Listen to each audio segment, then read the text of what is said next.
What's up, desktoppers? Xavier Wills here for Desktop Bodybuilding, and we are back with another video. And today I'm joined by Michael Galley for another weekly bodybuilding breakdown. We've got a bunch of good topics to discuss here, including Phil Heath versus Brandon Curry. The rivalry heats up, and it's almost sort of between between Abdullah and Phil Heath, and Brandon Curry's just sort of sitting over here, just dropping beefcake comments, which I actually quite enjoy. He's really played on that, and he's made t-shirts and everything on it, man. So if people want those t-shirts, I'm going to put a link in the description as well, because I mean, like, credit to Brandon for, I suppose, taking the piss on himself a little bit, which is sort of cool. But anyway, how are you doing this week? I'm good. We had a cold change here a couple of days ago, so you know me. I don't not go well in the cold whatsoever. So Dallas went down to, I'll say it now, our temperature went down to 4 degrees during the day for a couple of days. 4. Oh, so that's Celsius. So what's that Fahrenheit?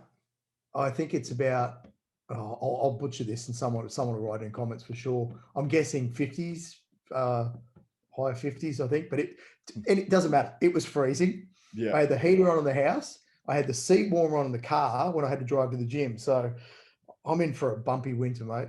Oh, man, that's rough. It's rough. And because it's actually a lot lower than that. It's 39.2 Fahrenheit. Oh, that sounds bad. When you get under 40, that's bad. That's bad. I got to tell you though, Mick, every morning when I used to wake up when I lived in Tasmania, every single morning I'd have to go out to the car with a big jug of warm water, pour it all over my windscreens, defrost them. And sometimes if I wasn't quick enough, if it was like a real cold morning, it would actually start to frost over again before I got my windscreen wipers on. So it's not too bad. Yeah. So anyway. Let's get into it, man, because we've got a few topics to discuss, and let's start with some of the smaller ones, and we'll lead into that whole Phil Heath versus Brandon Curry thing. So we've got Essa Obaid at 8 days out. I'm going to share my screen as well so people can see how he's looking, but he's a guy that really hasn't competed a huge amount compared to what he used to, and he really just burst onto the scene. I don't know how many years ago now, but he brings that crazy conditioning. But I suppose the knock on him is the fact that he has that sort of a lot of stretch marks and all that sort of stuff that I suppose changes, his overall look of his skin. Well, at least we know what the temperature is. We've got that up on the screen. I know. I'll remember that one when it goes to 4 degrees again. I'm trying to change tabs here, but it's got the little bar at the top, and I'm struggling to get through the tabs. Oh no, I can't do it. Oh, here we go. There. Oh no, that's not even him. There's Mike. Okay, there's Mike Sommerfeld. But let's get up to Essa. So here we go. There's Essa right now. And like, you can see his conditioning is crazy, but what do you think? Because you can see there really like the sort of that different sort of texture to his skin compared to a lot of the guys. Yeah. Mate, I remember I met Essa, I think it was 2013. I was with our mate, Joey Bender in Golds. Yes. It was really late one night, really late. And he was in there training. He couldn't speak much English, but we chatted to him as best we could, and he was freaky huge in real life. He's still looking good, man. He brings that conditioning as well, but I just think he's not as heavily muscled as what he was probably a couple of years ago. Yeah, I agree as well. Like, I feel like that. I think it was a Europa Dallas show, actually. In fact, where you're at right now, where he really had that breakout show where he came in, and I remember just seeing like his back shots and his glutes were just like strided like crazy. Like, it was just like almost just like perfectly symmetrical, and it was like, whoa, that's conditioning. Yeah. So freaky. Yeah. If he can bring that back, I mean, he might not be as good elsewhere. He can still place really well, I think. Yeah, he's still got that. I mean, you look at him there, he's still got that really nice tapered waist for them, wide delts. His legs, once they fully are, dialed in, they look fantastic. So yeah, it's going to be interesting to see how he does against a lot of these British guys as well that are doing the British Grand Prix. And it'll be interesting to see if he goes on to do the Romania as well, which is just a week later. So we've got some good shows coming up there. And just to see how he matches up with guys like Samson and whatnot as well, James Hollingshead and all that. So it should be a pretty good show by the competitors we're sort of seeing, considering it, it's not an Olympic qualifier for this year. So I'm very excited to see that. And also we're on Suliosi's page. Suliosi. I hope we're pronouncing it right, mate. So we do WhatsApp every now and then. So he's a good guy. Yeah, really, he definitely is. And let's move on and talk about Mike Sommerfeld, man, because his physique is absolutely crazy. This is 7.5 weeks out of the Classic Physique Olympia. And you can just see this guy's shape is just absolutely insane. He's got the round quads. Like, he's not really missing a lot when I look at these photos. I mean, how does Mike Sommerfeld improve? Man, he looks amazing, doesn't he? That waist is just non-existent. It looks brilliant. Yeah, incredible. I mean, he looked good when he got third at the Spain Pro. That's what qualified him from this Olympia. And he's got Neil Hill prepping him as well. So you know he's got a damn good coach behind him. And you can see the improvements Mike has been making throughout the last 12 months. And we don't know how it's going to play out yet anyway, but the top 10 of this Classic Olympia, that's going to be a hard one to pick, mate. There's so many good guys doing this show. I mean, Mike's in with a good chance of cracking that top 10 as well. I mean, you look at that front double bite, that is just a perfectly classical shot. I mean, the lats just flare out beautifully. The waist is really tight. The shoulders, the arms, everything's there. The legs are diced. That's pretty damn good condition for 7.5 weeks.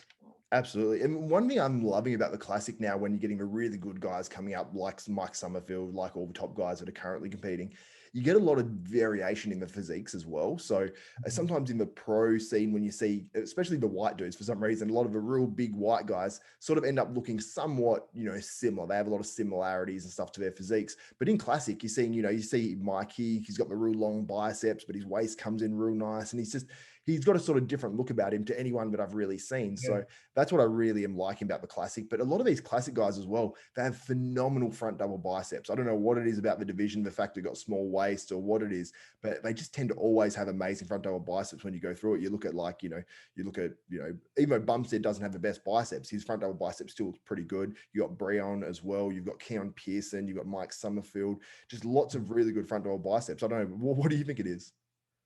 I don't know. I think the common thing with all those guys as well, and you look at this picture of Mike, is they've got that real thickness in the lat area. Yeah. So when you're doing your front double bi, it just pulls them out nicely and gives you a lot better V taper. Yeah. But you're right. I think Bumstead looks amazing in that photo as well. Doesn't have the best buys, but he's got those lats that come straight out. Absolutely. That looks crazy. That's just Keon, standing by himself, he has the freakiest front double bicep I've probably ever seen. Look at that. Look at the upper, like the front delt, how it ties into the bicep and that. It's just, that's ridiculous. Incredible. And the thing I love about this pose as well is his rib cage. I don't know what it is about it. He's just got the muscle just sitting on top of his rib cage, and his abs just go so far in. It's just an amazing pose, man. It's incredible. Literally. So let's move on. Let's discuss a few other topics. So I want to pretty much get on to talking about Phil Heath versus Brandon Curry versus Abdullah. So let's get into this one, because Abdullah put up this post of Brandon Curry, which is a recent photo. And it says, "Here's a look of the king in today's bodybuilding. His face looks 2 weeks out, not like the one who claims being king, but in reality, he's living in the past." Posting an old pic of him, but it says, "We will teach him a lesson in 7 weeks." And then he drops the winking face there as well. So they're fighting words there from Abdullah, who's Brandon Curry's coach over there in Kuwait. What do you think about, firstly, how Brandon's looking, and secondly, the comments by Abdullah? Well, firstly, Brandon looks amazing. There's no doubt about it. He's definitely put on some more size, and he was going to. I mean, he's had the whole year to improve, whereas last year we know he did a few different shows. He's brought up a few different areas. Like you look at the whole front, side, rear delts come up even more. Mate, I'm not going to count Brandon out, because we don't know how Phil's going to come back after 2 years off with that stomach. We still don't know. And if it's still there, Brandon's going to sneak in there for first place. There's no doubt about it. If Phil is back to normal, he'll walk away with it. That's just how Phil looks. But man, Brandon is. I like his attitude too. He's not giving in. He's not like he's going, okay, Phil's coming back. It's a race for second place, basically. He's Mr Olympia, and he wants to go 2-time. Yeah, absolutely. It's wide open as well, because many times we've come into the Olympia when it's been like Jay versus Ronnie or Phil versus Kai or whatever. And most of the time you can say, look, we're 80 to 90% sure that the current Mr. Olympia is going to win the Olympia again. But the fact that we've got 3 Mr. Olympias in this lineup, but 2 that I think are really strongly contending, like Brandon Curry and Phil Heath, they're obviously the clear 2 favorites in this contest. But you've still got guys like William Bonac, like, if Brandon misses with his conditioning, if Phil Heath comes in and his stomach's not fixed, and William Bonac comes in and his best ever, why can't William win? Because William is a phenomenal competitor. He almost beat Brandon Curry at the 2019 Arnold Classic. So why not William? And William doesn't have the same issues that he had last year, because I just recently interviewed him, and I think William is very confident. By the way he was talking to me, he seemed very confident in what he's bringing this year. So, and obviously then you got the likes of Big Ramy, you got Rolly Winkler, who's missed the mark conditioning wise, but he's always great. Sorry, Hattie. Hardy, yeah, Hardy. I just meant Yeah. I forgot Hardy. So you got probably six guys that can legitimately win the Olympia this year, which I can't remember that ever happening. Yeah. It's definitely made things exciting, mate. And what are we, 7.5 weeks out? 7 weeks out. 7 weeks out now. Yeah, I've yet to book my tickets. I'm pretty sure I said I was umming and ahhing because it's going to be tough. You know, no one else is coming over from Australia, so. But I'm pretty sure I might look at tickets next week or something and just go for the prejudging and finals. Absolutely. I would definitely be going if I was you. Now we're going to Phil Heath's profile. Now, this was released after that post by Abdullah went up. And Phil Heath says, time is ticking, 7 weeks. And then he said, hashtag iOS 13.8 coming soon. I don't know what that's in reference to, but then you see Honey Rambod puts a little time thing, a little emoji. And then Phil Heath replies to that. And he goes, at Honey Rambod, they literally woke up something they know nothing about. So Phil sounds confident by saying that. And then also he said, Patrick Bet David put things up. I commented underneath and I said something about wanting to do an interview with Patrick Bet David. But Phil comments under there. Let's off topic. How good is Valuetainment? I love it. Valuetainment is amazing. I love Patrick Bet David. And then Phil's response to Patrick Bet David was at Patrick Bet David, hashtag body bags. So Phil he's got the fighting words as well as Abdullah. Yeah. I feel like Brandon Curry's the one over there just being funny, you know? See, the thing with Brandon, he's like that real cool, laid back, you know, it is what it is. I'm just going with the flow. I don't think I've ever heard Brandon come out and say anything like that in my life. I don't think I've ever seen it. No. So it looks like it's just going to be Phil and Abdullah all the way into the show. Yeah, it's funny. Hey, I just love the way Brandon goes about things. Like he sits back, and I know he said to me in private, he said, nothing really bothers me. Like, and you can tell he's legit about that. Nothing really stresses him out. He's just like, people are going to talk. He's going to kick back and just do his own thing. You know what I mean? So, man, I would love to have that ability where if someone said something about me or whatever continually, I mean, I could just be like, cool. Like, I feel I'm better at it now than I used to be, but the amount of criticism that Brandon Curry's copped from past Mr. Olympias that he would obviously respect greatly, and he's just sort of brushed it off. I mean, credit to Brandon Curry, man. We 2 years ago, there was the 2018 Olympia. So the day after that, I was with Charles Lofian. So if people don't know, Charles Lofian is one of the best photographers in the world for bodybuilding. And we were shooting, I was helping Charles with Brandon. And it was 3 to 4 hours. It's a long time to do it. Most bodybuilders the day after the Olympia are still moody, tired, grumpy and all that. Mate, nothing could have been any easier for Brandon. And it was hot. We're out in the Vegas sun. We drove out of town a bit into like the desert part. It was just like, no, Charles, take your time, get things right. He was, dude, I mad respect to him. I just remember that day going, wow, okay, normally people are quite edgy. He was just, nothing fazed him. That's awesome. That's so cool. I love that. And I haven't heard one bad story about him as well, which is actually really, really cool. Yeah. But just on Phil, so is Abdullah saying that latest picture by Phil is old? As in, I believe so. Yeah, I believe, that's what Abdullah is saying by putting that out there, which is, I don't know if that is old or not, because he looks pretty lean there. Yeah, it does look like a newer photo, just like his face looks a little bit older than normal. Like he looks like it's a date, you know, it's not one from 2 years ago or whatever. It looks like it's probably a recent one in the face. But the picture I was talking about was one he came out with that was captioned, taken 12 weeks out. But obviously we're 8 weeks out now, so it'd be interesting to see the difference. I would love to see Phil putting up more training and pictures coming to Olympia, because it just generates more interest. And if this is his last Olympia, I'd love to see a lot more stuff going up on him. Yeah. Do you know what I think it is with Phil? Because they're filming that whole documentary leading up to the Olympia, and then it's going to be at the Olympia. I feel like they're trying to save as much of that for the documentary, but at the same time, I feel like he could still be putting some stuff out there a bit more, you know, like obviously, you know, it's a business thing to him as well. So I feel like they could be putting more stuff out there, but obviously he's managed by The Rock and Danny Garcia, so they should know what they're doing for sure. Yeah. But I think Brandon Curry's doing phenomenal as well, being managed by his wife. Like, she's phenomenal doing that. So absolutely. Yeah. I just find it really interesting. I mean, you compare this prep to his prep 2 years ago, or any of his Olympia preps, and there was just constant footage going up. But you're right. I guess I didn't even think about that with the documentary. Maybe they are holding it back till it's released.